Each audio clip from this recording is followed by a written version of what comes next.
हम आपके लिए महाशिवरात्रि की व्रत कथा लेकर आए हैं। प्राचीन काल में किसी जंगल में एक गुरु ध्रुव नाम का शिकारी रहता था, जो जंगली जानवरों का शिकार करता था। अपने परिवार का भरण पोषण वो शिकार से किया करता था। एक बार शिवरात्रि के दिन जब गुरु ध्रुव शिकार के लिए निकला, तब संयोगवश पूरे दिन खोजने के बाद भी उसे कोई शिकार ना मिला।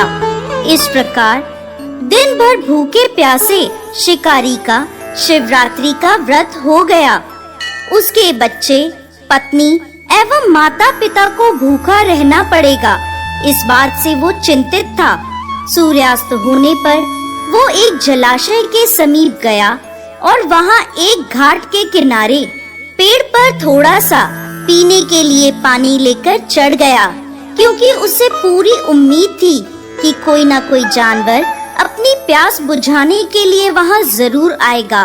वो पेड़ बेलपत्र का था और उस पेड़ के नीचे एक शिवलिंग भी था, जो सूखे बेलपत्र से ढका होने के कारण दिखाई नहीं दे रहा था। रात का पहला पहर बीतने से पहले एक हिरनी वहाँ पानी पीने के लिए आई।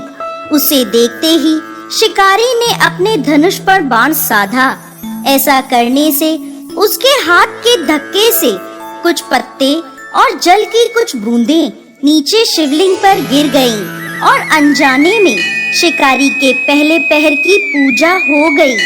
पत्तों की आवाज से हिरनी ने जब ऊपर देखा तो भयभीत होकर शिकारी से कांपते हुए स्वर में बोली, मुझे मत मारो। शिकारी ने कहा, मैं और मेरा परिवार भूखा है, इसलिए तुम्हें नहीं छोड़ सकता। हिरनी भयभीत होकर शिकारी से जीवन दान की याचना करने लगी। बोली, मेरे छोटे छोटे बच्चे हैं और मेरे वापस लौटने का इंतजार कर रहे हैं।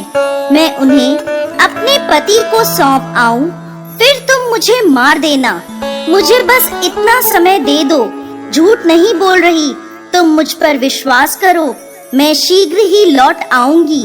अगर मैं लौट कर ना आऊं तो मुझे वो पाप लगे जो विश्वासघाती और शिवद्रोही को लगता है। इस प्रकार हिरनी के विश्वास दिलाने पर शिकारी ने उसे जाने दिया और हिरनी वहाँ से चली गई। कुछ देर बाद शिकारी ने देखा कि एक मोटा ताजा हिरण जल पीने वहाँ आया है।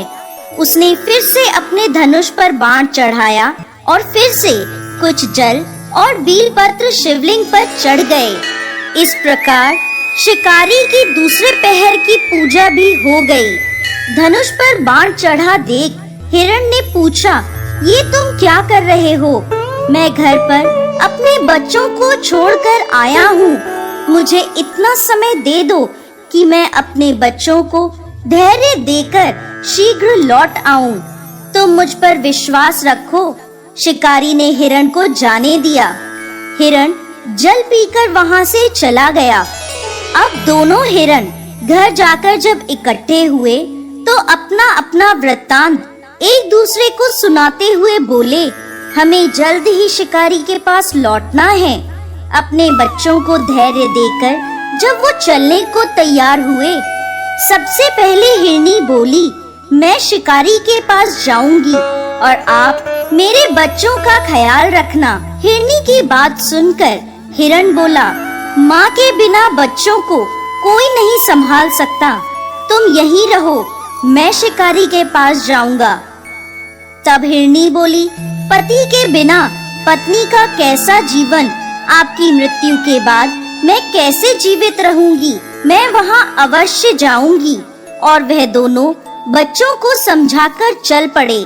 जब बच्चों ने देखा माता पिता जा रहे हैं तो हम क्या करेंगे, तब वो भी उनके साथ हो लिए। इस प्रकार वह सभी शिकारी के पास पहुँचे। उन्हें देखकर शिकारी ने झट से धनुष पर बाण चढ़ाया, जिससे फिर कुछ बेलपत्र और जल शिवलिंग पर चढ़ गया, जिससे शिकारी के तीसरे पहर की पूजा भी हो गई और उसके दुष्कर्म नष्ट हो गए और उसे ज्ञान की प्राप्ति हुई। हिरण ने कहा, हम सभी उपस्थित हैं, आप हमारा वध करके अपने परिवार की भूख मिटाइए।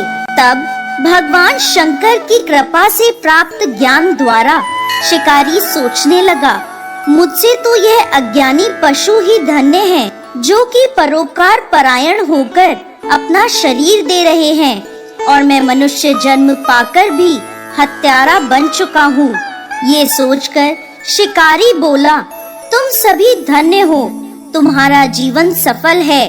जाओ, मैं तुम्हें नहीं मारता, तुम निर्भय होकर यहाँ से जाओ।